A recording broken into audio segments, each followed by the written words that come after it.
On December 9, 2001, 6 Singaporeans were arrested for plotting attacks on multiple targets in Singapore. 8th of December, we realized that we were so far wrong and that we had actually stumbled upon something big. ISD officers realized they've captured members of a clandestine terror group that operated in the region for decades. We planned to place a bomb, put it on a bicycle with a tree trunk as a support. How did they manage to cripple the clandestine regional terrorist network, Jemaah Islamiyah or JI? You got to wean off the violent ideology from this person. But does that mean the end of the terror threat in Singapore? And 20 years on, is JI, the Al-Qaeda-linked terrorist group, on the cusp of revival?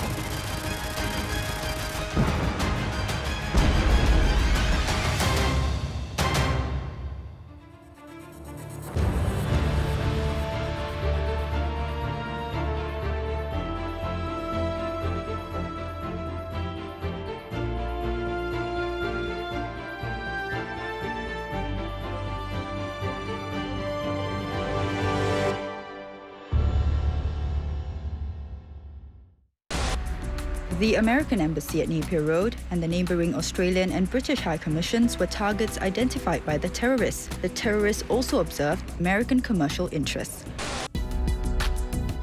A major discovery that shook the nation and put an enormous strain on its social cohesion.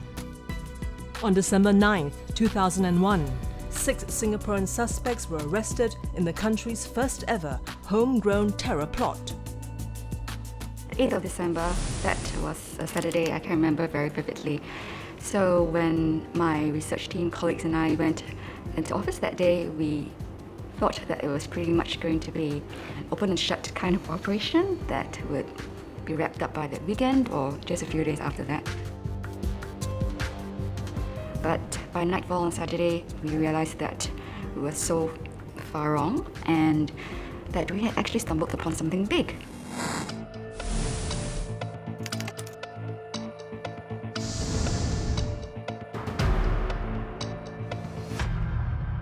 Given instruction to by Mantiki, our HQ, to find US interests as targets, potential targets, just like US embassies, American clubs. The main aim is to cripple the American economy and to strike fear on them anywhere in the world.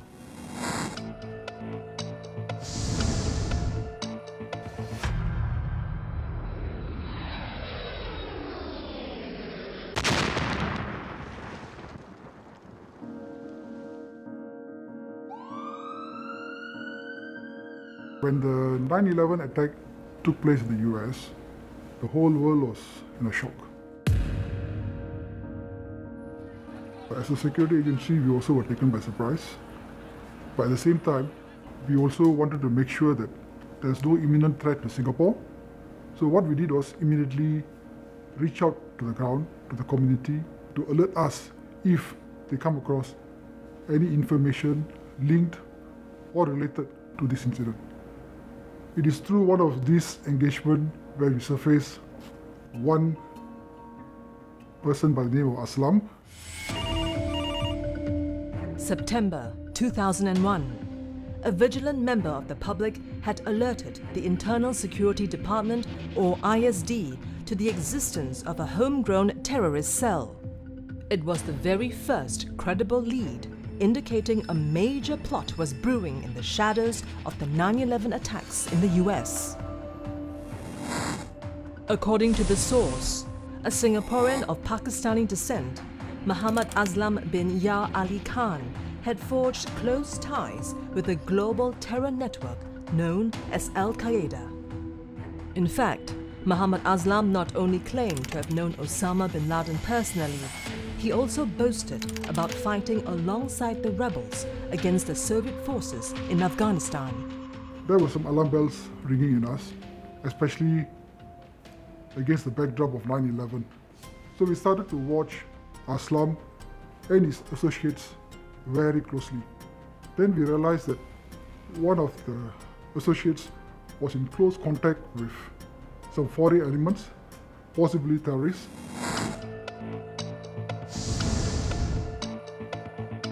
Mike was sent to me from one of the senior figures in KL. So he came to my office, so we were having discussion, then he said, we need to do something in Singapore to cripple the American economy. Aslam's local associate, Alif, was consorting with an Indonesian known by the moniker Mike the Bomb Maker on a plot to target American interests. Mike's real name was Fator Roman Al-Ghozi. They were also joined by a Canadian, Muhammad Mansour Jabara, alias Sammy, who had arrived from Kuala Lumpur. Sammy was sent over to participate in this plot and to bring some money over if needed be, or to help finance in any way.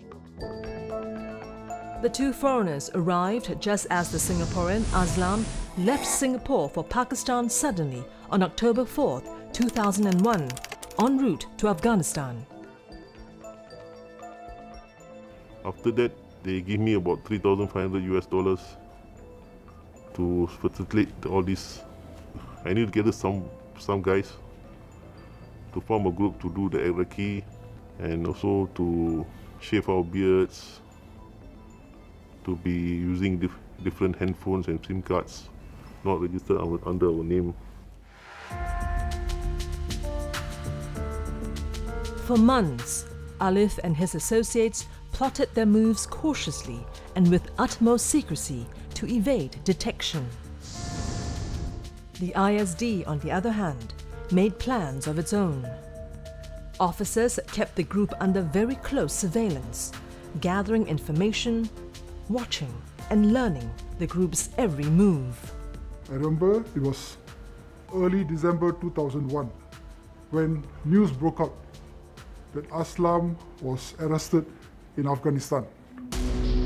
But the arrest of Aslam in late November 2001 by the Northern Alliance forces in Afghanistan had set wheels in motion. It forced the authorities to act. ISD operations officers detained 6 individuals.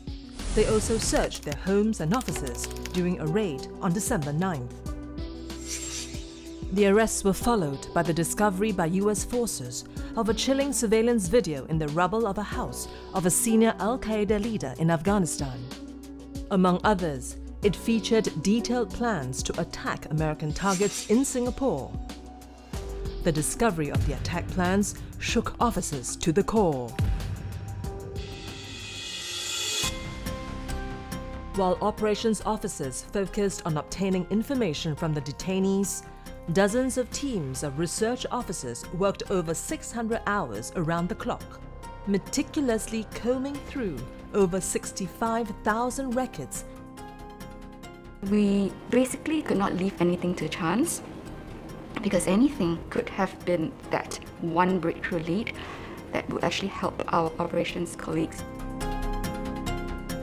The research officers combed through everything, from photo albums, religious books and name cards, to scraps of paper that was stuck between books.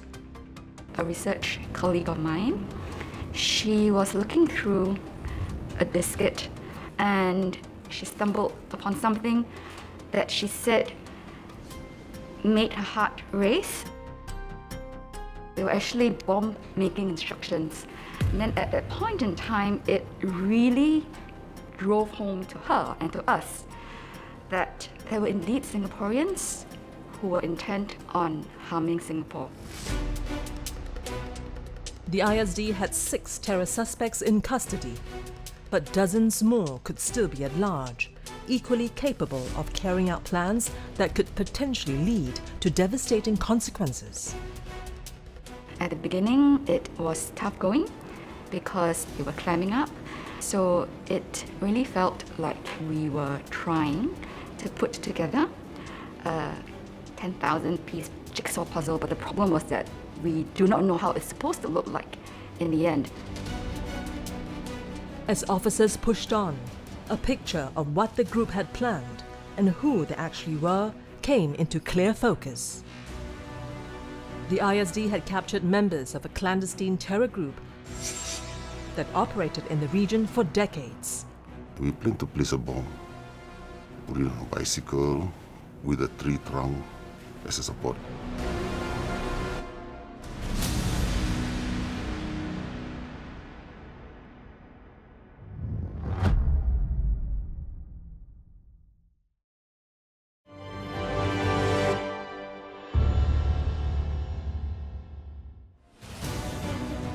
On December 9, 2001, the ISD captured members of a clandestine terror group that had operated in the region for decades. The name of the organization was Jemaah Islamiyah, a regional affiliate of the global terrorist group Al-Qaeda, the very same one which carried out the terrorist attacks in the US.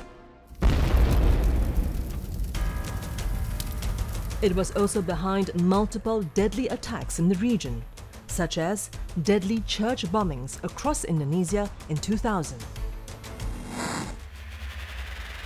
The first leader of JI's Singapore branch was 51-year-old Haji Ibrahim bin Haji Maidin. He was first recruited into the terrorist network in the late 1980s. Ibrahim Maidin had no formal religious education, but he received training from key leaders of the terrorist organization, including Abu Bakr Bashir and Hambali. He even underwent military training in Afghanistan in the early 1990s. Ibrahim Maidin worked as a maintenance manager of an apartment building, then recruited members through religious classes he conducted at private residences. That's when he began preaching the extremist interpretation of Islam to his new recruits. An estimate by ISD put the size of the Singapore branch at 60 to 80 members in 2002. As part of the investigation, the ISD discovered several major plots. A VCD that my colleague came across, it was titled Visiting Singapore Sightseeing. But what it was actually is the reconnaissance video of the foreign missions along Napier Road that the JI members had intended to target. The group had planned to remotely detonate 3 tons of explosives loaded on parked trucks at each location. Just 2 tons was enough to destroy an entire building, as was the case of a terror attack in Oklahoma in 1995. The ISD also uncovered a plan to kill US military personnel as they waited for a shuttle service at Yishun MRT to their naval base in Sembawang. We plan to place a bomb. They said, put it on a bicycle with a tree trunk as a support, a back support, facing the line of US military personnel waiting for the bus. We can trigger it remotely. The scale of the plot became excruciatingly clear as investigators continued digging for more information. In total, over 80 targets were uncovered. Naval vessels near Pulau Tekong, the Paya Lebar Air Base, American companies. Even key local installations like the water supply pipeline were considered. The group wanted to cripple Singapore and frame Malaysia for the attacks. They hoped the ensuing chaos would create the conditions ripe enough for JI to take control. Throughout December, ISD analysts found incriminating information that resulted in the arrests of 13 people. The information also led to shocking revelations about the sophisticated nature of the JI network and its operations. I personally know that one day we will be caught because what we are doing is illegal, right? That's why we keep very strong security that time. A BMTDK code system was part of the extensive counter-surveillance measures JI fabricated to conceal their existence and identities. B stands for Bila, or when. M for Masa, or the time. T for Tempat, or place. D for Daripada, or from whom, and K for Kepada, or to who. A number matching each member's real name is used according to that sequence. When we want to go home, right, for security measure, I don't straight away from A go. I will maneuver to whatever road to confirm that nobody is following me. Surveillance detection routes were used to reveal and shake off a tail. JI members used these techniques to clandestinely execute everything, from regular JI meetings to systematic training regimes. As the military wings, they emphasize on the physical trainings and the preparedness for jihad. So that is where we form up and start doing the training outside of Singapore. So we cross over to Malaysia, namely Kota Tinggi, to do the jungle training. And normally we did it on the weekend because most of us are working on the weekdays. These training sessions were conducted for members in the operations unit. It was made up of 10 cells in Malaysia and Singapore. The operations unit also functioned alongside its security, communications, economic and missionary counterparts, and was situated within the larger Wakala or state delegation and Mantiki or division. These Wakalas operated across Southeast Asia and even Australia and reported to the Emir of the time, Abu Bakr Bashir, the spiritual leader of the Jemaah Islamiyah. A number of them has gone to Afghanistan and they had fought alongside Al-Qaeda against the Russian-backed government. They have experienced war. So you can just imagine a person who has violent streets and with such sophisticated and well-developed plans. It was a shock to us that, that they were able to do all these things with the help of foreign terror organizations, Al-Qaeda, for example. Hambali is one of the very senior leaders. He was the operational leader for JI, for regional JI. And he was the link person between JI and Al-Qaeda. And he was also the mastermind of the Bali 2002 bombing. The network funded itself through an intricate structure of legitimate businesses and finance streams. The money was used to purchase weapons and send fighters from the region to Afghanistan for training. Hambali was also responsible for instigating other JI members to conduct attacks on Singapore in retaliation to the arrests. One of them was Mas Selamat Kastari. Mas Selamat was chosen by Hambali himself to assume the role of the head of JI operations in Singapore in 1999. Like Ibrahim Maidin, he had also undergone military training in Afghanistan. MSK told them the idea is to hijack a plane and crash into Changi Airport.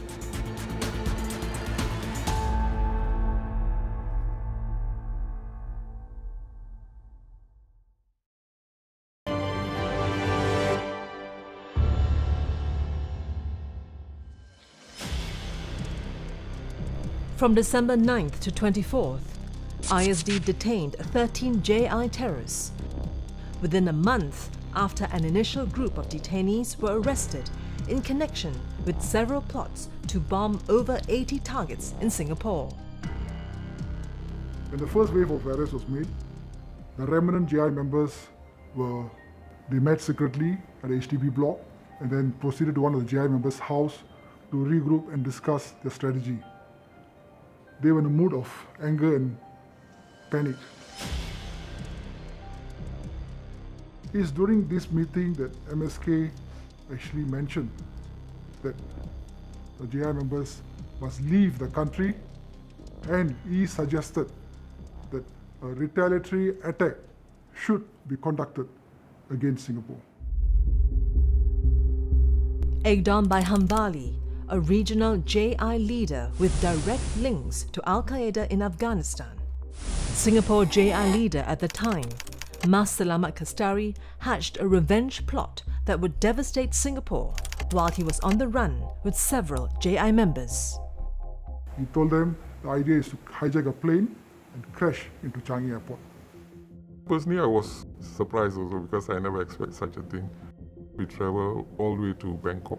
That is where we managed to buy a business class ticket on the pretext that it would be closer to the cockpit for us to have the access to gain an entry to the cockpit and, of course, the pilot itself. They kept themselves isolated, they trained physically, they did simulation trainings in terms of how to hijack the plane and enter the cockpit.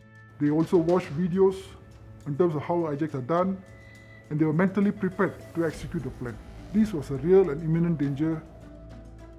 We realized at that very moment we were angered by the arrest of our JI members, and we want to retaliate the Singapore government at that very moment. And we fully realized that if a plane crash, we are going to die together with the passengers in the plane and those who are on the ground. ISD picked up this issue on the 28th of December. We only came to know this through our interviews of those JI members arrested. We quickly engaged our foreign liaison partners and requested them to inform the US Federal Aviation authorities to issue an alert so that this plan does not come to fruition. On December 29th, the US Federal Aviation Authority complied, just as news broke in Thailand about the plot to hijack a plane in Bangkok and crash it into Changi Airport. The group was forced to abandon the plan and go into hiding after the plot was discovered by the authorities. But that had failed to calm frayed nerves. So if they're overseas, they can join their the regional JI counterparts to plan attacks in Singapore. They have the operational knowledge. They know the place. They know how to attack. They have the reconnaissance knowledge. So it is very critical that we must bring them back in order for us to neutralize the threat. The ISD became the very first security agency in the region to raise the alarm on the JI network. The agency had to break new ground and take the lead in forging foreign partnerships. Through extensive and unprecedented information sharing, intelligence exchanges, and operational cooperation. Singapore, particularly ISD, really good at building intelligent networks. Singapore only one Wakalah being part of Mantik 1 of GI, but ISD becoming a hub of information because, again, a good relationship of ISD with other intelligence networks, particularly those investigating into Al-Qaeda and Jemaah Islamiyah. You can't do these cases and you can't thwart these potential attacks successfully and thoroughly unless it is done in cooperation with each other. The second wave of arrests has crippled the JI network, but what seemed like the end of a fight to eradicate Singapore's first Islamist terror plot was only the beginning of a war against an enduring radical ideology. When we investigated the GI members, we realized that they were strongly indoctrinated. Our psychologists who assessed them also were convinced that there was more than meets the eye.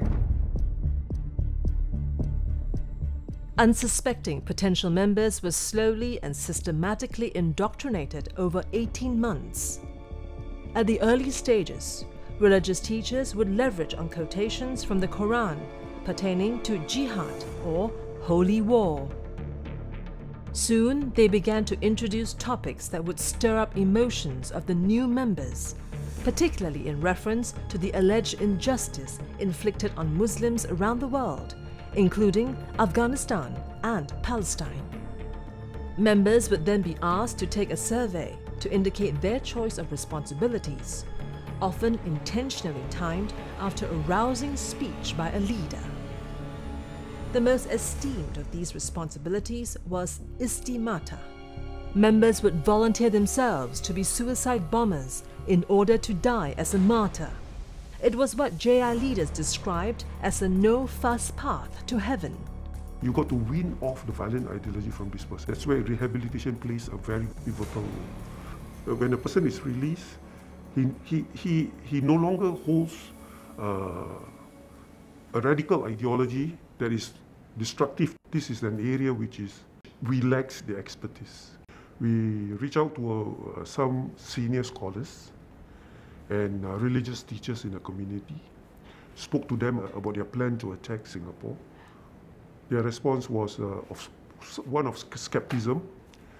They just couldn't believe that Singaporeans are capable of hatching such a destructive and heinous plan. Eventually, in 2002, two respected scholars, Ustaz Ali bin Muhammad, chairman of Khatijah Mosque, and Ustaz Hazbi, the president of Singapore Islamic Scholars and Religious Teachers Association, agreed to engage the detainees. Maka kami sendiri merasakan sesuatu yang agak memeranjatkan. Sesuatu yang kita merasakan bahawa ini bukan daripada ajaran agama Islam. Ini sesuatu yang kita perlu mendengar daripada mereka itu sendiri. Daripada tahanan itu sendiri. JI bergantung kepada orang-orang yang pengetahuan agama mereka dipertikaikan. Mereka tak ada background tentang fahaman agama. Mereka tak terdidik dalam bidang keagamaan. Mereka bercakap ikut fahaman mereka sendiri dan mereka mengupas ayat-ayat Al-Quran dan hadis-hadis Rasulullah ikut fahaman mereka. When they came out of the interview room, and I see that they were very shaken. Their face was very pale. They just couldn't believe their ears. Besides confirming the heinous plans, the killing of innocent people is just a collateral in their quest, in their political struggle. JI's ultimate goal was to establish a regional Islamic state that would encompass Singapore, Malaysia, Brunei, Indonesia, and southern Philippines through armed jihad. What we understand is that to create an Islamic state, you need to have power. Governments will not allow it, but other people will not allow it. So to attain that, we need to fight for it. That's where jihad comes in. We need to fight for it to create the Islamic state. Bila kita tanya mereka tentang jihad, jihad yang mereka pelajari tak sama dengan kita memahami jihad. They know it's an ideology that is based on misinterpretation of the Quran, but they have very little knowledge about them. Armed jihad is a new word to them at that moment because it was actually developed by the GI themselves. Bila mana kita dapat melihat fahaman-fahaman yang sedemikian ini, maka kita merasakan kewajipan kita menunjuk jalan mereka. Jadi kita mengambil cabaran. Kita mengambil satu cabaran yang sangat berat. The RRG volunteers would endure countless hours of verbal abuse in order to understand JI's twisted ideology and develop counter-narratives. We have that kind of thinking that the moderate teachings are all being corrupted, and we even branded them as hypocrites. They knew they had to help indoctrinated detainees. They had to unpack how religious concepts were exploited and twisted by JI to justify their violent acts. We were able to go through the details on certain phrases mentioned by the Ustad, which quoted from the Quran and the Hadith. So gradually I came to realize that, especially on the jihad itself, it's very broad. It's not just the armed struggle. There are many opportunities on jihad, namely the educational-wise, financial-wise, taking care of your family, and to be a righteous person. Initially, when I was detained, I was very afraid because we thought ISD will use torture to get the things from us, so that's why I was not very cooperative during the initial. But when the day goes, I see the way they interview me, they talk to me, they give me respect, they never ill-treat me, never torture me. Months of consistent and sincere effort to build trust and transparency finally paid off and made the detainees' rehabilitation possible. Out of the 56, 52 were rehabilitated and subsequently released. Now all of them are back in the society. They are doing well, they are with their family, in their job, and they are leading normal lives. Contrast that with the detainees in American prison in Guantanamo. They don't have a trial, they don't have rehabilitation. You don't have to lock people up and throw the keys away. There is an alternate way. I thank God that it was thwarted, and I have a chance to, as I mentioned earlier, it's a blessing in disguise for me personally. Because there'll be some passers-by, which could be collateral damage. But some Singaporeans will still may still get injured, you see. Personally, I don't want to be in my conscience to get fellow Singaporeans to be killed.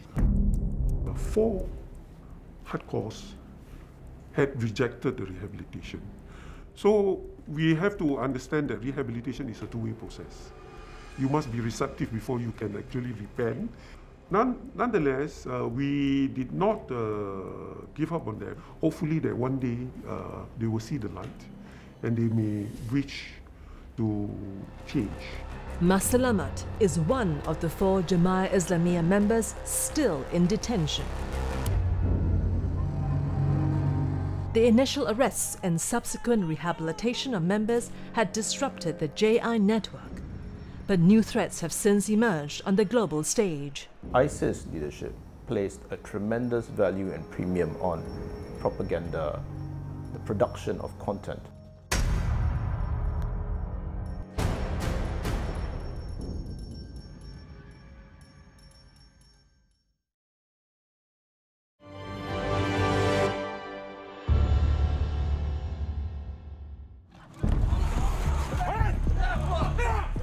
The initial arrests of Jemaah Islamiyah members had disrupted plans by the terrorist organization to wreak havoc in the region. The series of bomb attacks meticulously planned by members of the terrorist group would have led to catastrophic consequences. But they did not come to fruition, thanks to the role played by the intelligence community in helping to avert a potential disaster.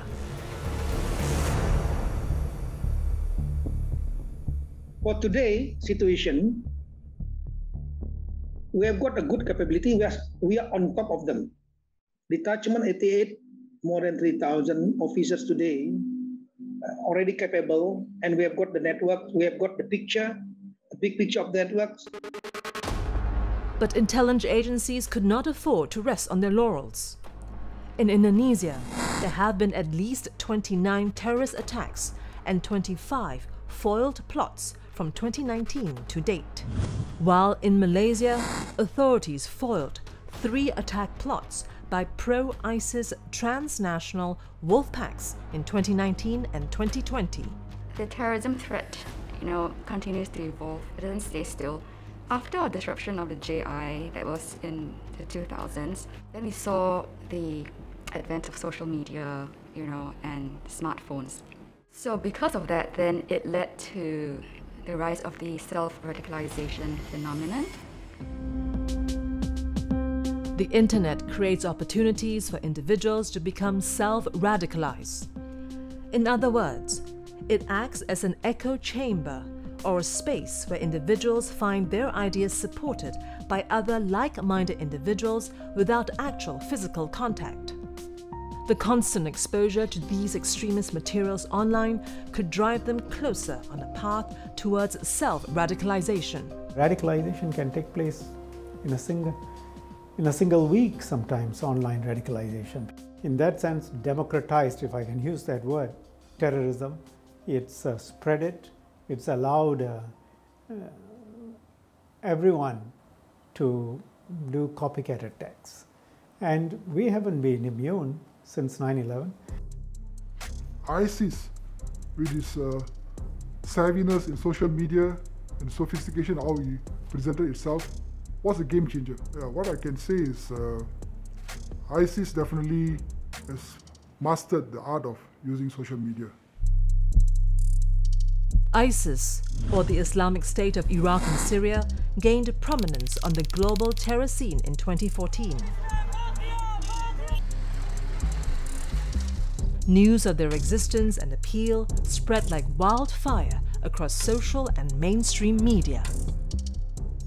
If you look at Singapore's cases, before 2014, the number of radicalized individuals was quite minimal. But after 2014, the number of cases radicalized, Singaporeans radicalized, is almost tripled. This is the power of ISIS propaganda. ISIS was a 21st century insurgency that is also digitally empowered. It sold its brand of virtual jihadism in prolific propaganda published in dozens of languages across cyber and social media platforms, calling on its supporters to wage jihad in the region. ISIS leadership placed a tremendous value and premium on propaganda, the production of content, which will have a particular allure, and in my view, a particular allure to young people.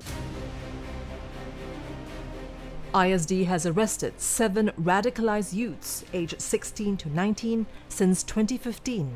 The youngest person apprehended prior to that was a 20-year-old. The pattern of radicalization has become less predictable in today's terror landscape. The radicalized are not only getting younger, but are also becoming radicalized by following extremist ideologies online. Currently dealing with an unprecedented situation in New Zealand. The reality is, terrorism is no longer confined to one religion. While the world has been mobilizing its resources on fighting Islamist terrorists, it has overlooked another emerging threat, the growth of extreme right or right-wing extremism.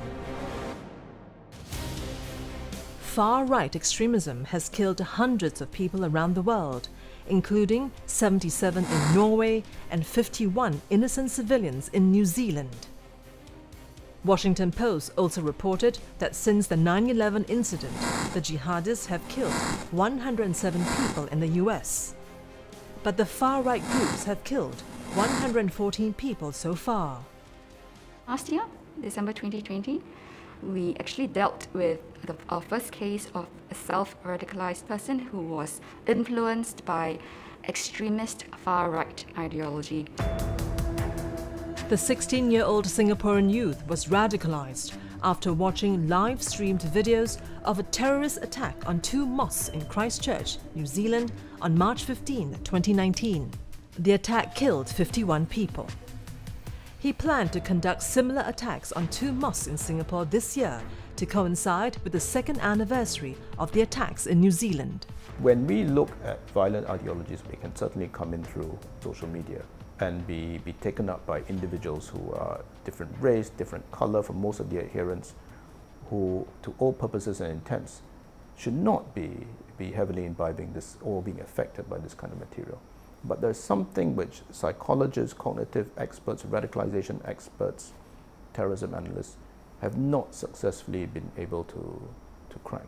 So the trend is actually there, and that's something we all need to watch out for. The truth is, events that occur thousands of miles away will have an impact on Singapore's domestic security landscape. That includes the return to power of the Taliban in Afghanistan. And Taliban is like a fresh breath for all terrorist aspirants, as for all terror organizations, whether in Southeast Asia, in Africa, in Middle East, or everywhere else.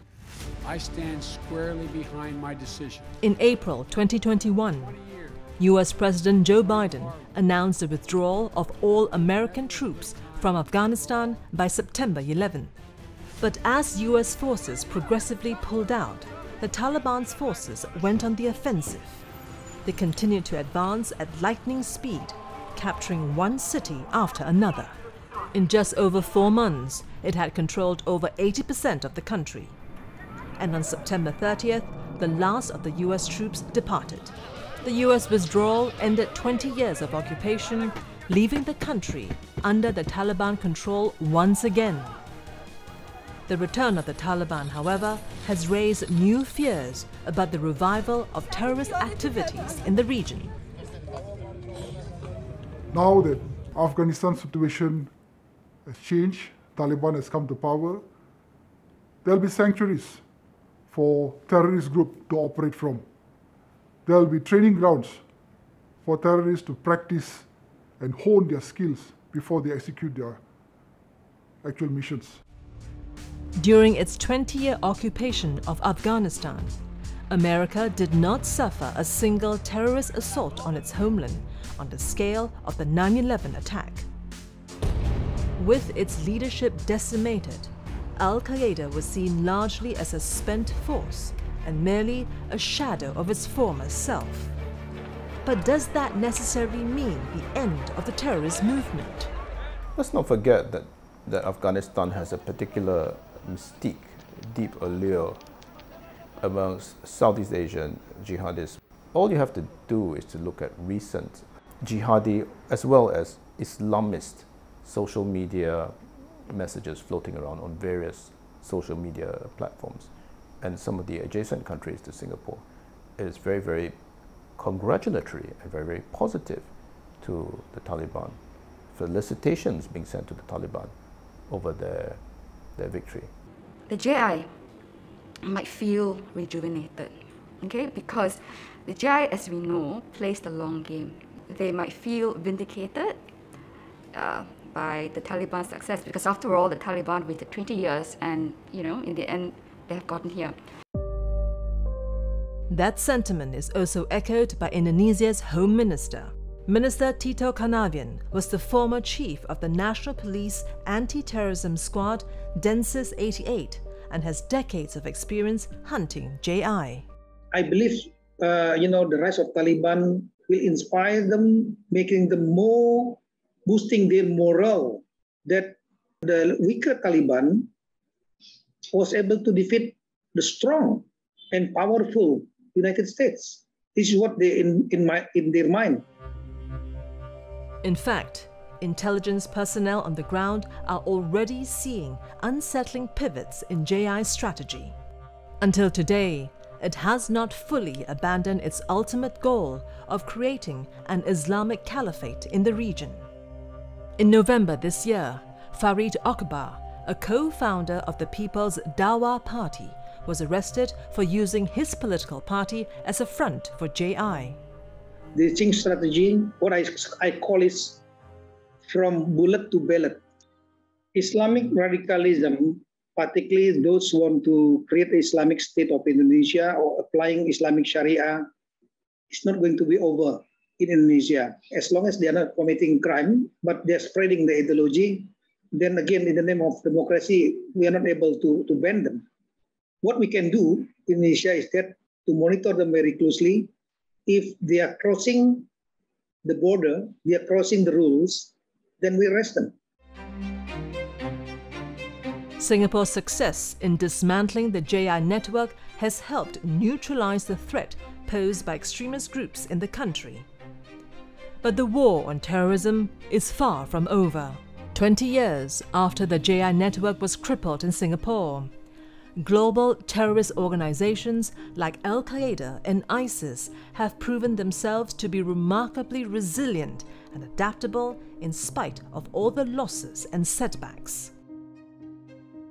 And being an open society, Singapore will always be susceptible to these external developments and extremist ideologies. We need to deal with it in the first place through the mind and the heart. That means having the community play a role in getting people to understand their religion better, regardless of which religion, which faith. Constant vigilance, stronger counter-terrorism measures, and community preparedness are seen to be the country's best defense against all forms of terrorism and radicalization for many years to come.